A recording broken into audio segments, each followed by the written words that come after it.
سلام بچه ها، خوش اومدین به یک قسمت دیگه از پادکست مامان، حرف دل یک نسل، اپیزود 3 و امروز در مورد رفتار مردم، cultural shocks، شوک‌های فرهنگی و مثلا weird things versus cute things توی فرهنگ اینا صحبت میکنیم، جوری که رفتار میکنن توی مدرسه و برخورد مردم.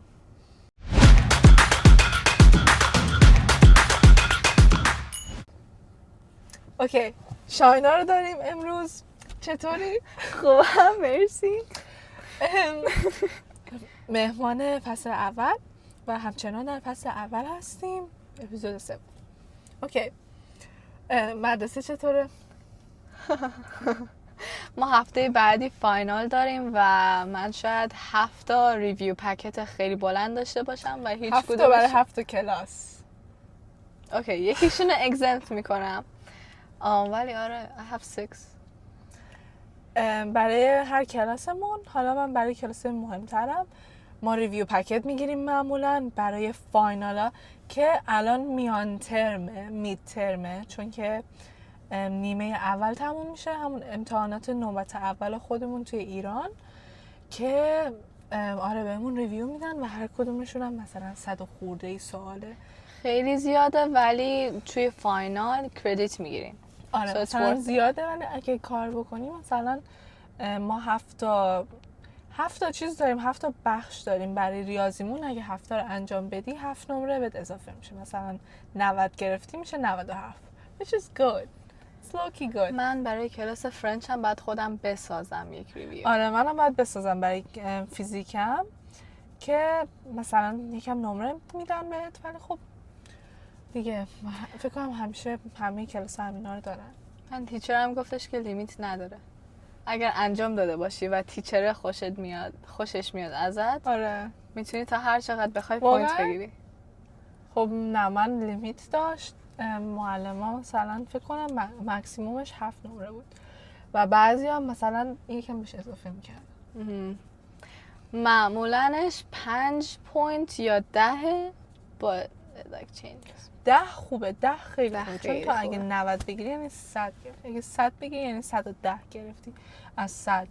و واقعا اگه کسی مثلا 97 بگیره، 7 نمره هم داشته باشه، اونو اد میکنن مثلا میشه 100 خورده‌ای و بیشتر از 100 میشه توی همون گرید بوکش میذارن که به کارنامه خیلی کمک میکنن، ولی خب معمولا زیاد تغییر نمیده فاینال. حتی اگه 0 بگیری زیاد چیز تغییر نمیکنه. اوکی، برخورد دانش آموزای اینجا و مردم اینجا. اوکی، ما یه چیزایی که میدیدیم اولش این بود که اولا که اومده بودیم خیلی اینطوری بود که من شنیده بودم که آمریکایی‌ها سر صبح به هم دیگه صبح بخیر میگن و توی وقتی دارن راه میرن به هم دیگه میگن های فلان، چون توی ایران اینطوری نیست. و ما اول که اومده بودیم واقعا همینطوری بود، تا چند وقت اینطوری بود، یعنی هر کیو میدیدی بهت میگفت سلام مثلا، یا میگفت وای چه خوشگلی، یا where you from، از کدوم کشور اومدی، چه خوشگلی و فلان، چقدر تیپتو دوست دارم، از اینطور چیزایی که به هم دیگه انرژی مثبت میدن سر صبح و سلام میگفتن، احوال پرسی و اینا. ولی بعد از چند ماه این دیگه وجود نداره. فکر کنم چیزشون تغییر کرد، چون در حد 2 ماه اول اینطوری بود، هر کی همون میدیدن سلام میکردن، good morning, hi, how are you، از اینطور چیزا. ولی وقتی بعد 2 ماه دیگه نکردن این کارو، پس I'm not sure if it's still going on که هنوزم فرهنگشون اینه یا نه. ولی نمیدونم، فکر میکنم فرهنگشون واقعا یکم تغییر کرد. حالا تو این چند سالی که ما هستیم همه کشور با هم دیگه تغییر کرده. اوکی، و من شروع میکنم با یک چیز عجیبی که توی مدرسه زیاد میبینم. اینه که اینا اولا خیلی برای من عجیب بود واقعا. یکی از چیزایی بود که خیلی طول کشید من عادت کنم، این که وقتی ما میخوایم یه چیزی رو تعارف کنیم، مثلا درش بازه، خب مثلا چیپسه، خب درش بازه، تو دستت دیگه میخوای تعارف کنی، تو اینطوری میکنی، مثلا توی ایران اینطوری میکنی و اوکی از توش بر میداره دیگه. خب من قبلا مثلا بعد من چیپس داشتم یا پاستیل داشتم و بچه‌ها میگفتن اوکی کنار 7 سال میشه منم یکم داشته باشم. اینطوری میکنن. آره مثلا میگم میشه من یکم داشته باشم. بعد من اینطوری بودم که این چیه؟ بعد من اینطوری کردم اوکی بردار، مثلا رفتم جلو کردم اوکی بعد همینطوری میمونن. من اینطوری بود. بعدش فهمیدم که چون منم انگار یک بار میگفت که اوکی تو هم میخوای چیپس، گفتم آره. اومدم که بردم اینطوری بود اوکی دستت کو که مثلا اینطوریه که اینا مثلا اینطوری میکنن. میشه من یکم داشته باشم اینطوری دستشون رو نگه میدم. بعد اون شخص خودش انتخاب میکنه چقدر بهت بده. آره و مثلا منی که پاستیل مال منه مثلا خودم باید دستم رو بزنم توش و بردارم چند تا پاستیل بریزم تو دستش اینطوری. یعنی از توی بسته پاستیل من باید خودم بردارم براش بریزم، در صورتی که ما وقتی داشتیم که بعدش من این فرهنگ رو بهشون یاد دادم و فکر کنم الان از فرهنگ ما استفاده میکنن که اینطوری میکنن، چون که اینطوری مثلا فکر میکنم تمیزتره که دستمالی نشه و همون نفر از اول برش میداره دیگه. ولی قبلنا الان بعض وقتا این کار میکنن همچنان، ولی اینطوری میکنن و تو باید براشون میریختی اینطوری مثل. ولی اون موقع برای تو بهتره، چون اون دیگه موقع برای کسی که داره بهتره. آره چون دیگه دستش توی چیز یکی نمیره. دیگه چیز نمیشه. اون کسی که داره غذا رو براش بهتره، چون خودش هم میتونه انتخاب کنه چقدر بریزه. یعنی شده اسمارتیس داشتن یک دونه گذاشته، یعنی it's possible, everything is possible. همه چی ممکنه و هر چقدر که دوست داره میذاره، هر رنگی دوست داره میذاره، هر طعمی مثلا برای اون کسی که غذا رو داره بهتره. ولی خلاصه که اینطور. اوکی یکی تو بگو. اوکی یک چیزی که من فهمیدم این بود که پسرای اینجا 99.9% وقتا شلوارک میپوشن و حتی اگر خیلی سرد بشه، که البته اینجا زیاد سرد نمیشه ولی بازم سرما داره و هنوزم شلوار نمیپوشن، فقط شلوارک میپوشن تا وقتی که دیگه مجبور بشن. مثلا روزایی رو میبینین که یک روزهایی بود در سال پیش که برف میومد، یعنی برف اومد خب، یعنی خیلی سرد بود برای شهر ما. خیلی برف اومدن یعنی در چه حد باید چیز باشه و خیلی سرد بود. ولی همچنان ما چند نفر داشتیم که با هودی میپوشن بالا تنها ولی پایین شلوارک میپوشن، حتی اگه یخبندون باشه، یعنی همه دارن یخ میزنن و همچنان شلوارک میپوشن. این یه چیز عجیب. شلوار بهشون نمیاد. آره چون شلوارم زیاد به پسرا نمیاد. البته که الان توی ایران و تهران و اینا داره مد میشه که شلوارک میپوشن، ولی تابستونا. من تا حالا زمستون ندیدم کسی از بچهای ایرانی شلوارک بپوشه، ولی اینجا خیلی زیاده. اوکی این یکی از ویردا بود. اولی میگم یکی از کیوتا بود، چون کیوتن اینطوری میکنن که غذا بریزی تو دستشون. یک چیز ویرد دیگه اینه که مثلا بازم من در مورد غذا میگم، مثلا من یه چیز گرفتم امروز، 2 تا بیسکویت برداشتم، بعد دوستم گفت که اوکی من یعنی 3 تا داشتم، یکیشو دادم به اون، یکیشم مال خودم و یکی مونده بود و گفت که اوکی اینا چیکار کنیم؟ گفتم let's split it، مثلا بیا نصفش کنیم. اش گفت که اوکی حالا هر وقت تو تموم کردی تو خودت چیزش کن. گذاشتش روی میز. اینطوریه که اینا هر چیزی رو شده دونات هم من دیدم، دونات، بیسکویت، هر چیزی، چیپس، مثلا وقتی میگیرن از کسی میخوان وایستن میذارنش رو میز، روی نیمکتی که کثیفه، بعدشون نمیاد که کثیف باشه، مثلا میذارنش همونجا میمونه و میگم بعدش هم برام دارن میخورن. یعنی اصلا براشون مهم نیست که کثیف باشه یا کثیف نباشه، همینطوری هر چی هست میذارن روی میز. و حالا از این بهداشت و اینا و آب میوه و آب و اینا همینطوری از سر میخورن که توی ایران هم اینطوری هستا. یعنی کلا یکی از چیزایی که میذارم اینجا هم هست اینه که اصلا بعدشون نمیاد. ولی اگر تو حساسی باید خودت قبلش بهشون بگی مثلا بازش کن یا وارفا کن. آره یا مثلا بگی وارفا که مثلا از اون بالا بدون اینکه دستشون بخوره دهنشون بخوره میخورن. ولی معمولا اینطوریه که اصلا بعدشون نمیاد، میذارن روی میز برش میدارن یا هرچی. بعد یه چیز دیگه این که این دخترای پاپیولار اونایی که دختره هستن که دوست زیاد دارن و همون پاپیولارای شناخته شده های مدرسه که توی ایران هم داریم. بعضی مثلا توی همه کلاس ها خیلی شناخته شدن.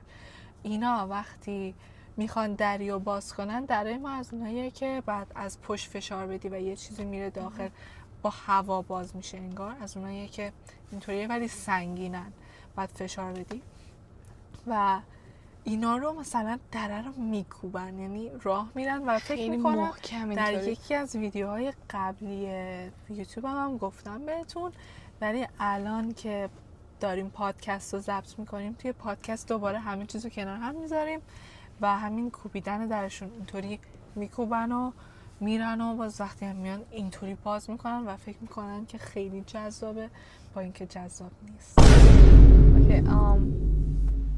درای کلاس هم همینطوری باز میکنن، ولی حتی وقتی دستگیره‌ایه خیلی زیاد. بعضی از افراد اینجا خیلی دوست دارن که با معلما دوست شن. ببین معلما خیلی دوستشون دارن. آره ببین نرماله که بخوای با معلمت یه رابطه خوب داشته باشی، ولی اینا وارد کلاس میشن شروع میکنن لور تعریف کردن، انگار چه اتفاقایی برشون افتاده، کل خاطرات زندگیشون رو شروع میکنن برای معلما تعریف کردن و معلما هم بعدشون نمیاد. معلما داستان خیلی دوست دارن و دوست دارن بدونن که این بچه‌ها چی کار میکنن یا با خیلی وقتا هم دوستاشون هم میشناسن و اینطوری که این کارو کرد، یعنی خیلی گوش میدن که چه اتفاقی افتاده چون کل کلاس رو میشناسن و آره طوری خیلی وقتا خیلی گوش میدن. اوکی، یک چیز ویرد دیگه که من تا حالا دیدم اینه که همین بچه‌های پاپیولار دخترها دستاشون رو نمیشه.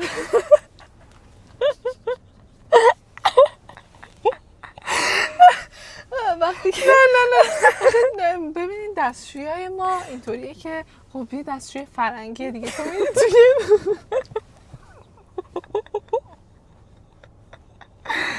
میری مثلا بعد میخوای بیای بیرون دیگه، بعد دستتو بشوری، بعد بعضیشون دستشون نمیشورن. در باز کرد و من جلوی آینه بودم داشتم دستام میشستم و oh my god بعد در باز میکنن، به چش تو چش نگاه میکنن و راه میرن بیرون، یعنی اصلا چیز نمیکنن. بذارین میخوام یک عکس دستشویی بهتون نشون. اوکی تو یکی بگو تا من عکس پیدا کنم. اوکی من فکر میکردم فقط پسران که این کارو میکنن، ولی نه دخترام انگار که بعضیاشون این کارو میکنن. تو میدل اسکول وقتی که ما لانچ لاین داشتیم برای اینکه موقع لانچت بری تو صف که غذا از مدرسه بگیری، پسرامون یعنی واقعا حمله میکردن به لاین، همه رو هول میدادن، هی جا میزدن گروهی، هی تقلب میکردن از این طور چیزا که غذاها رو اول بگیرن، which is really big. بعدش معلممون انگار مدیرمون یه کاری کرد که دخترها اول برن بعدش پسرا و همه خیلی شاکی بودن. اوکی عکس از bathroom. این یک دستشویی توی مدرسه ماست. این منم don't look at it، ولی اینطوری درش بسته میشه و look at this. مثلا اینطوری Why is someone in the stall؟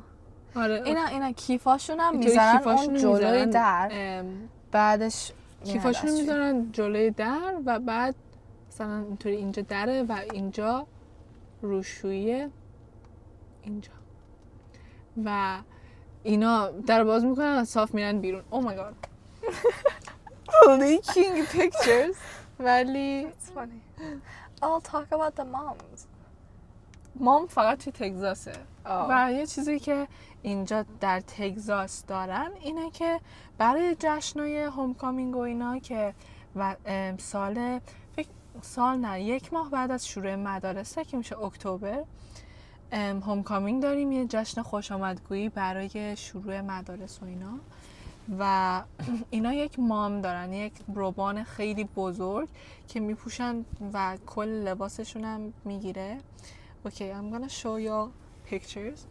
این لباسیه که من پوشیدم آبیه و اینا این مامایین که باید دور گردنت بندازی. خیلی بزرگه و چکمه که تگزاسیا چکمه میپوشن بیشتر وقتا، ولی این مامهای خیلی بزرگ و سنگینی که انقدرن رو میندازن دور و گردنشون فقط هم دخترها دخترها میپوشن و برای پسرم دقیقا همینه. برای پسرم دقیقا همینه، فقط یک کوچولو اینجاشون. yes. و هومکامینگ ویک این چیزی که مدرسه ما داره تن اونم میدن، یعنی هر مدرسه یک حیوان داره به عنوان مسکات که دانشگاه‌های اینجا هم همینطورن و هر حیوانی که دارن یه مجسمه ازش دارن. مثلا یک کسی دارن که از اون لباسای چیز میپوشه توش هست، خیلی اسپیریت و اون روح و مثلا انتوزیازم، انگار روح شوق و شور اون مدرسه رو دارن. و آره اونا هم میپوشن. الان برای کریسمس جلوی مدرسه‌مون یه درخت کریسمس درست کردن و هر چی اتفاق میفته، هالووینه یا مثلا هومکامینگ کریسمسه، اینا همه چیز رو تزیین میکنن، دیوارای مدرسه رو پر میکنن. یک چیز کیوت و ویرد اینه که هفته قبل از فاینالا که برای ما این هفته است و هفته بعدی که فاینال و اینا داریم میترم، اینا میان هر روز رو یه جوری برنامه ریزی میکنن که یه کاری انجام بدن که استرس بچه ها کم شه. سالهای پیش به ما فیجت میدادن، از اون فیجت هایی که سال پیش خیلی برای شما خوب بود. الان چی میدن؟ امسال اصلا من خوب امروز نیست. دیدمشون که داشتن با They گچ were اوکی. سال پیش مدرسه ما خیلی پولدار بود، زیاد بودجه داشتن و به ما تیشرت رایگان دادن بهتون. تیشرت رایگان. سفورا اونایی که نمیدونن یک برنده که لوازم آرایشی میفروشه و خیلی معروفه اینجا، خوب. خیلی خوبه و گرون. به ما رژ دادن، رژ قرمز دادن، مثلا مویسچرایزینگ کریم، یکم وسایل آرایشی دادن، یک تیشرت دادن، فیجت دادن، چند تا فیجت دادن از اونایی که فشار میدی یا مثلا ترق تلوق میکنه استرست کم میشه. دیگه چی دادن؟ غذا دادن. دونات یک روز کل مدرسه رو دونات دادن. مایندیو مدرسه ما 4000 نفره و کل مدرسه رو دونات دادن و روز پنجم یه غذا یه جوری تریل میکس درست کرده بودن که مثلا تو یه چیزی میریختی، اسمارتیز روش میریختی، فلان و میخوردی برای استرس. امسال که شایدم توی مدرسه ماست، امسال من امروز دیدم گچ دادن به بچه ها. اوکی. امسال روز اول فیجت به ما دادن. واقعا؟ ولی خیلی کم بود. نه؟ چرا؟ نه. تو خودت نخواستی نه، بگیری؟ لانچ گروپ من هیچ وقت نرفت، منم تنهایی نرفتم. او مای گاد. Anyways. دیگه چیکار میکنن؟ امروز روز دومه؟ نه، امروز روز یکی مونده به آخر. نه 2 روز دیگه مونده دیگه. روز سوم امروز. دیروز چیکار کردن؟ دیروزم بازی مازی داشتن بیرون. امروزم بازی داشتن. امروز فقط بازی داشتن. امروز یه چیزایی بود، مثلا یک بردیه، بعد تو یک کیسه شن داری، نه بعد اینطوری میندازی، بعد از توی اون چیزه بره سوراخه، بعد یه دیسکای خاصی بیفته. بود زیرش چرخ داشت که آره. میتونستی روش اسکیت کنی، اسکیت کنی رو زمین، بشینی روش خودتو هول بدی بازی کنی. اوکی، من اونو ندیدم ولی دیدم که با گچ‌های مثلا بزرگ اینطوری. بعد توپ داشتن و یه حباب ساز گذاشته بودن اون گوشه مدرسه و هی حباب میداد. اوکی these are not it. سفراها رو برگردونی. چون که من سفارا خیلی خوب بود، برای دخترها فقط بود، targeted for women، ولی خیلی بهتر بود. بعد ولی حس میکنم اینا من امروز همه اون کسایی که دیدم ویرد بودن که داشتن اون کار رو. نه کلا امسال هر کسی توی دیسترس فست بود ویرد بود. به خاطر همین به خاطر We're not calling anyone weird guys. But we هیچ کس are. عجیب و غریب نیست. ولی نه هیچ کس عجیب و غریب نیست، ولی فقط اینکه اون بچه‌هایی که واقعا مثلا ویردن نه اونایی که واقعا فانن یا اون اصلی ها نمیان این کار رو انجام بدن، بازی نمیکنن و فقط برای غذا میان. برای غذا هم نیومدن امسال. خب چه غذایی دادن؟ یه 2 تا پرتزل دادن به ما خب و پرتزل میتونستی what is that? گامی بریزی روش اوکی what is that؟ It sucks so bad. دقیقاً what is that؟ از اول پرتزل سال تا الان گامی هیچ چیز اصلا خوب به هم به دیگه ما نمی‌خورن. ندادن. برای اونایی که نمیدونن گامی که پاستیل، پرتزل هم عکسشو چوب میذاریم شور اینجا. چوب شور. عکسشو میذاریم اینجا. بعد فقط بچه‌ی ویرد بودن، به خاطر همینم دوستای باید من دونات نمیخواستن بدن. برن. باید دونات بدن. فرایدی. فرایدی دوناته؟ I better get a donut. فرایدی دوناته؟ فرزه چیه؟ نمیدونم. فردا چیه؟ خیلی Do you have the رندومن. schedule? Okay, let me check the schedule. خیلی رندومن، یعنی like the Oh my most God. random. What?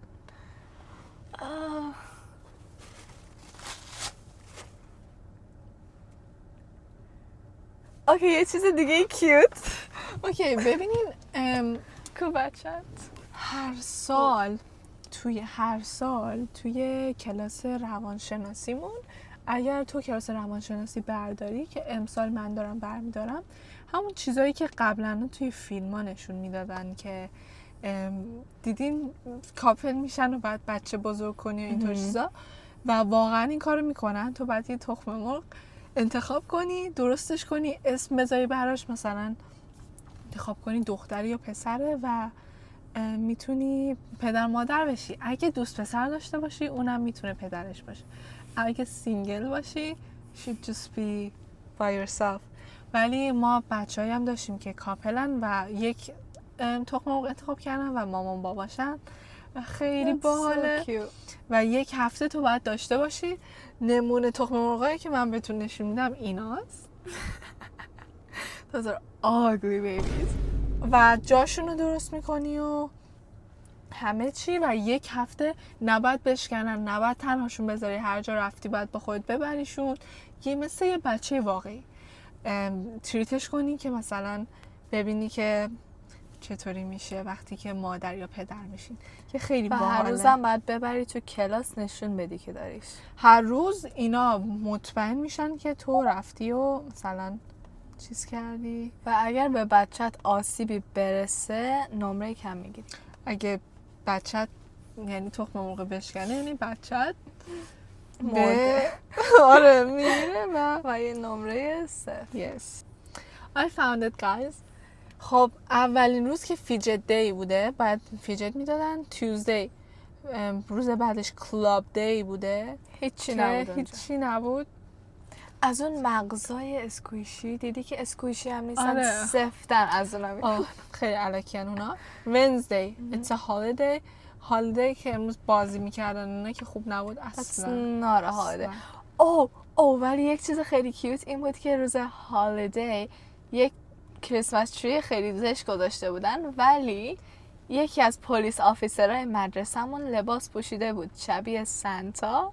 آره. و اومد به ما همه کندی کین داد و عکس گرفت. ما مدرسمون خب هر مدرسه اینجا سیکیورتی داره و یک اتاق دارن مخصوص پلیس ها و اینا که دوربین دارن و از اینطور چیزا، و یکی از آفیسرها مثل بابا نوئل لباس پوشیده بود و دور مدرسه راه رفت و عکس گرفت و کندی کین فردا داد. میشه throwback، نمیدونم چیه، از اونجایی که توی کورت یارده. ببین این 3 روز توی کورت یارد بوده. اگه توی کورت یارد باشه یعنی این که It's terrible و بچه ویرد توشن and it's not good این و از بازی سرشون باز چیزیه. کردن. آره به احتمال زیاد بازی چیزیه، ولی فرایدی دونات می‌بینی before school it's in the morning. ببینید من یک بار یادمه، خب توی کافتریا صبح before school M205 Okay, we're pulling up. که کجاییم. We're pulling up. Before school ما چند وقت پیش، سال پیش فکر میکنم، دم در اینا وایستاده بودن با خب 4000 نفره، پس چیزای بزرگ داشتن. باکس های بزرگ داشتن برای همه کسایی که مثلا بیان دونات بگیرن و ما توی کافتریا نشسته بودیم. فکر میکنم ساعت 7:30 اینا بود. 7:45 کلاس شروع میشه ولی 7:30 بود و اومدن گفتن که بیاین دونات بگیرین و ما دونات گرفتیم. ولی الانم امسال لانچ باید نمیدن سریع بیفور بریم. اسکول، بیشتر برای همون از امسال باید سریع بریم چون ما همیشه هر روز دیر میرسیم. بابا اینا نمیدونم چرا بودجهشون تموم شده or what، چون خیلی داره بد میشه چیزاشون. So it might be first come first serve. میبینید دو تا باکس گرفتن and then we're done. پس قراره خیلی سریع. امیدوارم از اون دوناتایی گرفته باشن که مثلا یک از اون بیسیک بودن در بیاد، یکم طعم داشته باشه، اسپرینکلز. من خیلی وقت دونات نخوردم. That's such a lie. That's such a lie. یک هفته پیش بوده guys. آره ولی جمعه ما باید زودتر برسیم چون هر روز دیر میرسیم مدرسه، هر روز. یعنی یه جوری که ما میرسیم اینطوریه که صاف باید بریم کلاسمون. زنگ میخوره ما تازه میریم داخل. Yes. اوکی.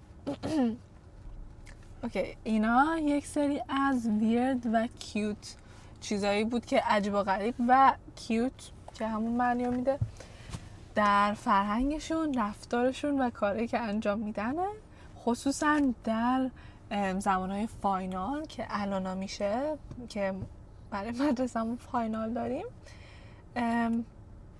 wish us luck، برامون آرزوی موفقیت کنین توی فاینالمون و امتحانات مدرسه‌مون. مرسی که تا آخر این اپیزود رو نگاه کردین. ما کامنت های شما رو کاملا میخونیم. مرسی که اینقدر کامنت های خوب میذارین و اگر نظری داشتین یا اپیزود مثلا اکسکلوسیو و مخصوصی میخواستین یا سوالی داشتین حتما دریغ نکنین توی کامنت ها بذارین و ما سعی میکنیم که براش یک ویدیو ضبط کنیم و we love reading your comments. مرسی که کامنت میذارین. همه کامنت ها رو شخصا خودم میخونم و به شاینم نشون میدم و تا یک اپیزود دیگه پادکست مامان، حرف دل یک نسل، جایی که بعضی از قصه ها سنگین، خنده‌دار یا حقیقتواره ولی ما میدونیم که همیشه زندگی ادامه داره و ما همیشه move on.